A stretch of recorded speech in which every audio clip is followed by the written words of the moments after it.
10년 전에 뉴욕타임즈 기사에 그 당시에 제일 큰 배가 침몰했다라는 이야기가 실렸습니다. 그 배는 타이타니코였고요. 빙산에 충돌한 후 4시간 만에 침몰하였고 무려 1,300여 명이 사망했다는 굉장히 큰 재난사가 실린 것입니다. 타이타니코는 1912년 4월 10일에 영국에서 출항해서 미국 뉴욕에 7일 후에 도착할 예정입니다.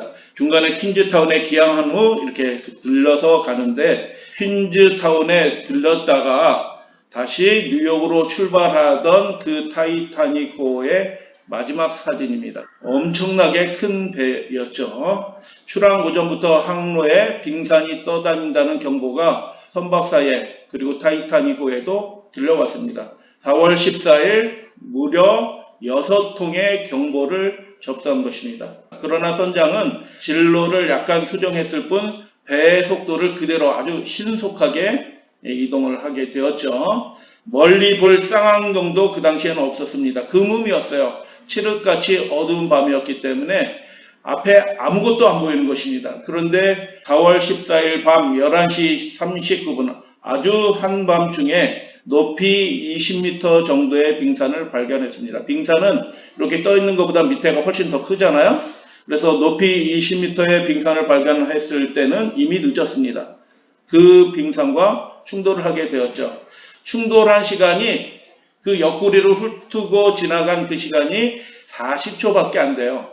40초밖에 되지 않았는데 그 격벽들이 깨지면서 그리로 물이 들어오면서 배가 4시간 만에 가라앉고 만 것입니다. 배가 두 동강이가 나면서 가라앉게 된 것입니다. 당시 대부분의 승객들은 빙산이 쿵 충돌하니까 이게 뭐냐 하고 나와서 보는 거예요. 그러니까 큰 빙산이 옆으로 이렇게 흘러가는 것을 보고 야, 빙산이랑 부닥쳤네 하고 그렇게 생각을 한 것이죠. 가판위에 흩어진 얼음 조각으로 몇몇 사람들은 축구를 하고 1등식 승객들은 그것을 기념품으로 가져서 이건 나중에 위스키에 담아서 먹을 거야 하면서 대수롭지 않게 생각한 것입니다. 그들이 당한 운명에 대해서 대수롭지 않게 생각한 것입니다. 그리고 그 후에 배가 두 동강이 나면서 저 대서양 깊은 바닷속으로 가라앉게 된 것이죠. 이 이야기의 교훈은 비극을 피할 수 있는 여러 차례의 기회가 주어진다는 것입니다. 근데 그 기회를 안일하게 생각하게 될 때 그 비극이 결국 운명처럼 찾아온다는 것이죠. 다시 말씀드립니다. 교만은 이를 그르치고 잘못된 자기 확신은 파국적인 결과를 가져온다라는 교훈을 얻게 됩니다. 하나님께서는 하나님의 언약을 멸시하고 자기 확신이라는 것은 그릇된 확신이에요. 자기 확신에 떨어진 사람들에 대하여 이렇게 말씀합니다. 이렇게 말씀하셔요. 이사야 28장에 너희가 사망과 더불어 세운 언약이 패하며 스올과 더불어 맺은 맹약이 서지 못하며 넘치는 재앙이 밀려올 때 너희가 그것에 짓밟힘을 당할 것이다 라고 그렇게 말씀하셨어요. 그들이 언약을 했다, 약속했다, 그래서 든든하다라는 거예요. 내 인생에 그런 일은 닥치지 않아 라고 스스로 확신하게 하는 근거들이 있어요. 믿을 만한 근거들이 있다는 거죠. 그 맹약, 언약이 뭐냐면 이방 나라를 의지하는 조약이에요. 하나님의 백성은 하나님과 언약한 백성들이에요. 그런데 그들이 무엇을 의지하냐면 인간적인 지식과 인맥과 사람의 힘을 의지하는데 너무 익숙한 거예요. 하나님을 의지하고 그분을 신뢰하는 대신 인간적인 것을 신뢰하고 의지하는데 너무 익숙한 거예요. 그래서 하나님이 이렇게 말씀하신 거예요. 너희가 나를 의지하지 않고 다른 나라, 이방 족속을 의지하는구나. 그 백성들이 우리로 와서 도와줄 거라고 믿는구나. 근데 그 언약을 하나님이 빗대서 뭐라고 말씀하셨냐면 사방과 더불어 맺은 언약이다 라고 그렇게 말하는 거예요. 그 앞절에서 그러면 하나님이 말씀하신 대책이 있어요. 그 멸망을 파국을 피하기 위한 하나님의 약속이 있는데 그 약속에 관한 말씀을 잠깐 읽어드려요. 그러므로 주 여호와께서 이같이 이르시되 보라 내가 한 돌을 시온에 두어 기초를 삼았노니 시온에 무엇을 두었다고요? 돌을 두었대요. 돌을. 이게 무슨 소리일까? 여러 아들이라고 할 때는 아들은 벤이에요. 그래서 이것은 말놀이에요. 에벤하고 벤은 얼핏 들으면 똑같은 말이에요. 그래서 이 돌 대신 집어넣을 수 있는 말이 무슨 말이에요? 아들이란 뜻이에요. 내가 한 아들을 시온산에 둘 것이다. 그 아들을 믿는 이는 답답함을 다급하게 되는 일을 피하게 될 것이다 라는 말씀이에요. 그래서 이 아들을 믿으라는 얘기가 무슨 뜻이에요? 예언적으로도 하나님의 아들을 믿어야지, 신뢰해야지 그 파국, 멸망을 피하게 될 것이다 라고 예수님께서 그렇게 말씀하시는 거예요. 믿는 거 중요하죠. 확신하는 거 중요하죠. 그런데 더 중요한 게 있는데 그것은 무엇이냐면 이스라엘 백성도 하나님을 믿는 백성이에요. 믿노라고 하는 백성인데 파국이 닥쳐왔죠. 왜 파국이 닥쳐왔어요? 그들이 예배를 안 드렸기 때문에 파국이 닥쳐왔나요? 예배 잘 드렸어요. 그러나 파국이 닥쳐왔다는 거죠. 왜 그러냐면 가장 본질적인 것에 대해서 실패한 거예요. 하나님의 아들을, 하나님을 믿는 그 일에 실패한 것이에요. 그래서 무엇을 믿느냐? 굉장히 더 중요한 것이다. 어떻게 믿느냐? 훨씬 더 중요한 것이다. 라는 것입니다.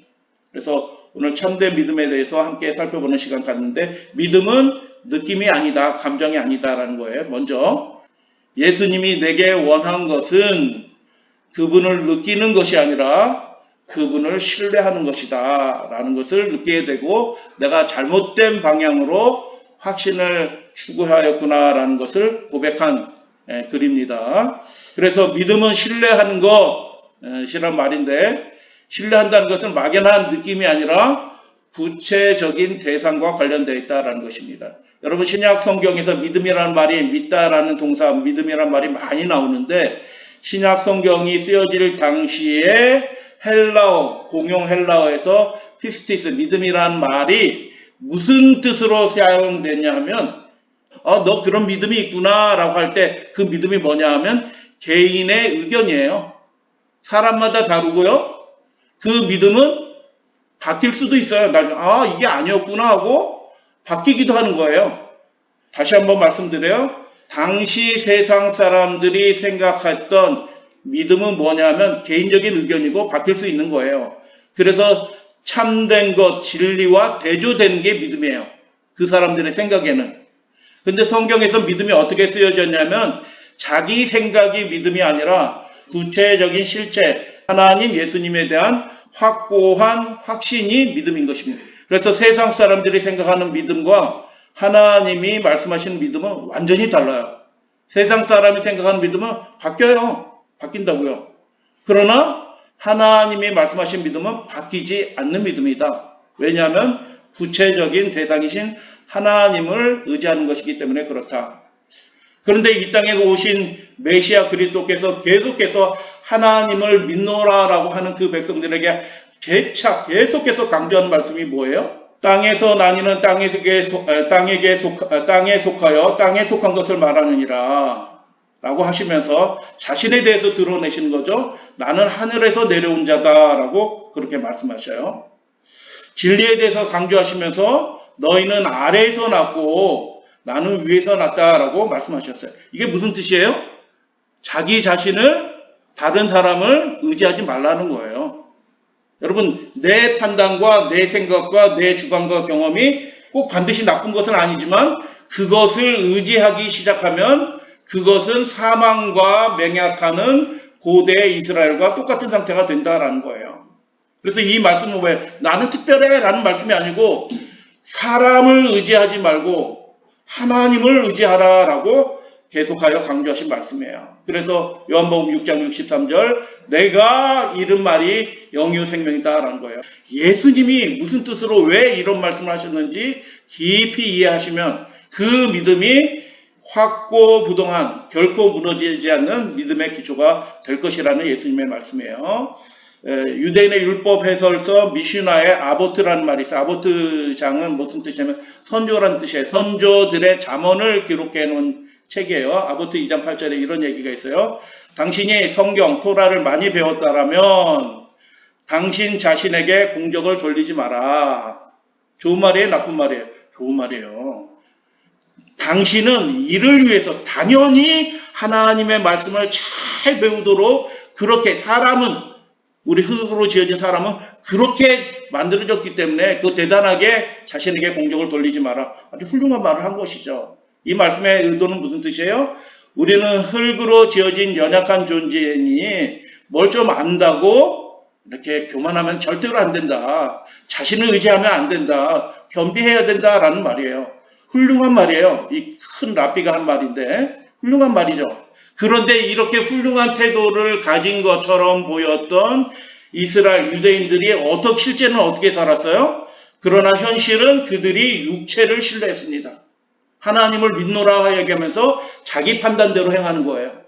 오늘날 많은 기독교가 동일한 실수를 범하는 거예요. 그 자기를 신뢰하는 일, 육체를 신뢰하는 일이 어떻게 나타나냐면 교단의 전통, 바리새파, 사두개파 등등 교단의 전통과 자기 신학을 신뢰하는 일을 멈추지 못했어요. 그 교단의 신학을 벗어나지 못해. 누가 그거 가르쳐주시면 그게 전부인 줄 알아요. 그게 전부인 줄 알고 다른 것을 배우려고 하지도 않고 알려고도 하지 않아. 말은 하나님의 말씀 앞에 겸손하게 하나님을 섬기고 겸비해야 된다라고 그렇게 가르쳤지만 실제는 교단의 전통과 사람의 교훈을 끝까지 따른 것입니다. 그 결과가 무엇이에요? 하나님을 믿노라라고 했지만 육체를 신뢰하게 되었고 결국 망하게 된 것입니다. 아까 이사야 28장 말씀 뭐예요? 누구랑 언약했다고요? 사망과 언약을 했어요. 왜 사망과 언약을 했어요? 하나님의 백성들이? 하나님을 믿노라고 얘기하면서 하나님 자신을 믿는 데는 실패하는 거예요. 그분의 말씀이 의미하는 그 약속의 말씀을 믿는 데는 실패한 거예요. 유대인들이 그렇게 된 것입니다. 그래서 예수님이 그 당시의 교인들을 대하여 정말 안타까운 마음으로 눈물을 흘리면서 이렇게 말씀하셔요. 그 교단주의, 랍비주의의 교만에 대해서 이렇게 말씀하셨어요. 사람의 계명으로 교훈을 삼아 가르치니 나를 헛되이 경배하는도다. 말씀 많이 들었잖아요. 이게 뭘 가르치는 거예요? 그들이 하나님의 말씀에 대해서 엄청 자세히 가르쳤어요. 근데 그 자세히 가르쳤는데 그게 사망적인 언약이었어요. 여러분 말씀을 잘 배웠는데 그게 잘못 배우면 그게 사망적인 언약이 되는 거예요. 내가 잃은 말이 영이요 생명이다 라고 말씀하신 거예요. 여러분 타이가니코에 경고가 계속 주어졌듯이 당시 유대인들에게도 계속하여 경고가 주어졌습니다. 유대인들에게 멸망이 다가온다. 올바로 신뢰하고 올바로 의지해야 된다라고 경고가 주어진 것입니다. 그래서 예수님 당시에 유대인들이 가르쳤던 성경 말씀에 관한 교훈들 이런 것들 유대문헌을 읽다 보면 정말 깜짝 놀랄 만한 훌륭한 내용들이 얼마나 많은지 몰라요. 성경을 이해하게 하는. 그런데 예수님께서는 그들에 대해서 뭐라고 말씀하셨냐면 사람의 계명으로 교훈을 삼아 가르치지 마라. 사람을 아버지라고 부르지 마라. 그들은 땅에서 난 자다라고 그렇게 계속해서 말씀하시는 거예요. 계속해서 말씀하시는 거예요. 경고하신 것이죠. 왜 그렇게 하셨을까요? 네, 교단의 전통과 사람의 신학을 따르는 일이 치명적이에요. 치명적. 그래서 우리는 겸비하게 하나님의 말씀에 대해서 열린 태도로 하나님의 말씀을 배워야 되는 것입니다. 사람을 존중하고 이게 사람을 아비라 부르지 마라. 땅에서 난 자를 아비라 부르지 마라 라고 예수님이 말씀하셨는데 그게 뭐냐면 아버지라고 부른 사람들은 누구예요? 말씀드렸듯이 랍비들을 아버지라고 불렀어요. 왜 아버지라고 불러요? 자신에게 하나님의 말씀을 가르쳐 주니 랍비들을 아버지라고 부른 거란 말이죠. 존중한 거예요. 사람을 그 랍비들을 아버지라고 부르는 건 아주 훌륭한 태도예요. 근데 결정적인 문제는 뭐예요? 그렇게 배웠으면 정말 그런지 하나님의 말씀으로 스스로 확인하고 정말 하나님께 나아가면서 참된 것을 구분하는 지혜를 구하면서 그렇게 나아가야 되는데 그렇게 못한 거예요. 그래서 그들이 경건한 사람처럼 보였지만 그들의 기별이 옳지 않은 결정적으로 틀린 것들이 있었거든요. 예수님 그거 아니다라고 말씀하시는데 예수님의 말씀을 안 듣고 어떻게 해요? 그들의 훌륭한 전통에 따라서 교단의 신학에 따라서 사람의 교훈에 따라서 계속 그렇게 믿은 거예요. 그래서 결국 유대 나라가 망하게 된 거예요. 과거의 이스라엘이 예수님 당시의 이스라엘의 모습이 됐고 오늘날 많은 교회들이 그렇게 믿고 있는 것입니다. 안타깝게도 기독교 신앙은 확고부동한 기초 위에 세워진 것입니다. 이론 위에 세워진 것이 아니라 예수 그리스도라는 인격 위에 세워진 종교가 기독교인 것입니다. 예수님이 믿음이기 때문에 개인적인 믿음이 될 수 없는 것입니다. 그래서 성경의 믿음은 예수 그리스도의 인격 위에 세워진 구체적인 실체에 대한 확고부동한 확신인 것입니다. 뒤로 물러갈 수 없어요. 이 믿음을 가진 분들은. 그래서 베드로는 이렇게 고백합니다. 우리 주 예수 그리스도의 능력과 강림하심을 너희에게 알게 한 것이 교묘히 만든 이야기를 따른 것이 아니오라고 그렇게 말씀합니다. 그래서 베드로후서 1장 19절에서 이렇게 말합니다. 우리에게 더 확실한 예언이 있어 어두운 데를 비추는 등불과 같으니 날이 새어 새별이 너희의 마음에 떠오르기까지 너희가 이것을 주의하는 것이 옳으니라 라고 그렇게 말씀하셔요. 하나님의 말씀을 잘 주의해서 이렇게 심사숙고하면서 잘 정리해가면서 배우시는 분들에게는 반드시 더 큰 은혜와 축복이 주어질 것이다 라는 약속의 말씀이에요. 그렇게 하시게 되길 바랍니다. 말씀을 읽는 4가지 유익에 대해서 얼마 전에 말씀을 드렸어요. 성경을 읽을 때에만 그 유익이 생겨나요. 뭐 이렇게 세상적으로 유명한 상담가나 강연가 있어요. 들어오면 배울 게 있어요. 그런 강연들이 있어요. 그 강연들이 좋아요. 근데 여러분 그 강연 듣고 나름대로 좀 교훈을 얻지만 그것이 생명에 이르는 교훈이 되지 않아요. 그래서 4가지 유익이 있는데 교훈과 책망과 바르게 함과 의로 교육하기에 유익하다라고 그렇게 말씀을 드렸어요. 다시 한번 말씀을 드립니다. 말씀을 읽어야만 이러한 하나님과의 온전한 확신의 축복을 갖게 된다. 그런데 다시 한번 우리는 한 가지 더를 생각하게 되는 거잖아요. 유대인들의 말씀에 있어서는 최고예요. 유대인 따라갈 사람들이 없어요. 말씀에 있어서는. 그런데 말씀에 그렇게 열심이었던 유대인들이 왜 그런 파국을 당했을까요? 열심히 있었는데 그 열심이 아니라 그들의 사망적인 약점은 그 열심으로 하나님의 말씀 자체를 하나님을 붙잡는 데 실패하고 교단주의와 종교 지도자를 따르는 것이 되었기 때문에 그들의 열심이 오히려 약점이 된 것입니다. 그래서 마지막 때가 되면 사람들이 바른 교훈을 받지 아니하며 귀가 가려워서 자기 사욕을 따를 스승을 많이 둘 것이다 라고 말씀하셨어요. 말씀에 대한 엄청난 열심을 갖는 것은 굉장히 중요한 축복입니다. 그러나 그것이 방향이 들려지게 될 때 그것이 사망적인 것이 된다라고 예수님께서 말씀하셨어요. 오늘 말씀 마칩니다. 그렇게 교단의 교훈을 따르는 그 교회, 이스라엘 교회, 유대 교회를 예수님이 뭐라고 말씀하셨어요? 랍비주의 그리고 사람의 교훈을 따르는 그 사람들에 대해서 너희는 너희 아비 마귀에서 났으니 라고 그렇게 말씀했어요. 이게 무슨 뜻이에요? 교회는 교회인데 열심히 있는 교회인데 성경 많이 하는 교회처럼 보이는데 그 교회는 마귀 교회다라고 예수님이 그렇게 말씀하신 거예요. 그래서 오늘날도 성경의 말씀이 아닌데 분명히 아닌데도 불구하고 그거 아닙니다라고 얘기하면은 살펴보면 돼요. 비교해서 살펴보면 분명하게 이렇게 확증할 수 있어요. 요즘에는 감춰진 게 없어요. 그냥 다 확인할 수 있어요. 뭐든지. 근데 하지 않고 아유 그래도 나는 우리 목사님이 가르쳐준 대로 믿을래 하고 말아버리는 사람들이 너무너무 많다. 방향이 비뚤어졌다. 예를 들어 7년 단련 유대인의 회복 그리고 교회의 비밀 주고 뭐 이런 거 가르치는 교회는 완전히 빗나간 교회들이에요. 왜 빗나갔는지 어디서 빗나간지도 모르고 그대로 가르치고 있어요. 그걸 믿고 아멘하고 있습니다. 그래서 예수님의 말씀에 따르면 그런 교회는 마귀 교회가 되는 거예요.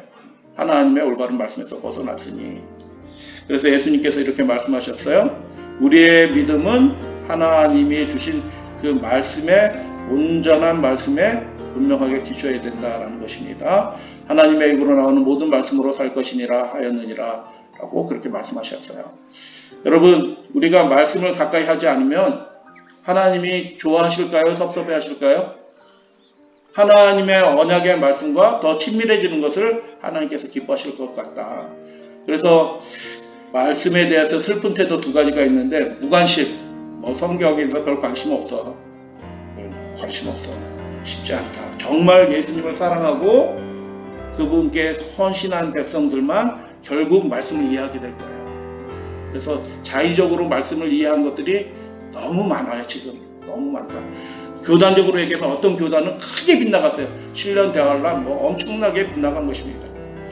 그래서 타이타닉호에서 빙산에 부닥쳤지만 사람들이 그렇게 심각하게 생각하지 않았어요. 아니 뭐 나 예수 믿고 말씀 읽고 예배 드리는데 뭐가 문제야 라고 그렇게 심각하지 않게 생각하는지 모르겠어요. 그러나 예수님은 그렇게 말씀하지 않으셨어요.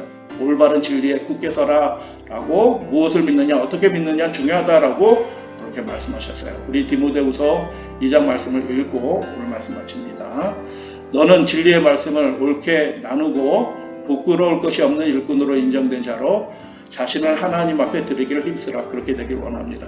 저도 앞으로 계속 그렇게 되길 원하고 하나님의 말씀을 옳게 분별하는데 최선을 다해서 노력을 하고 또 노력하고 또 노력해서 진짜 하나님의 말씀이 무슨 뜻인지 무엇을 말씀하시는지 옳게 분별하게 되기를 원합니다. 우리 사랑하는 믿음의 가족들도 구원에 이르는 확신은 이 분명한 말씀에 대한 하나님 말씀에 대한 확신에서 이르러 온다는 것을 믿으시고 그렇게 하시게 되기를 주님의 이름으로 축복하면서 말씀 마치겠습니다.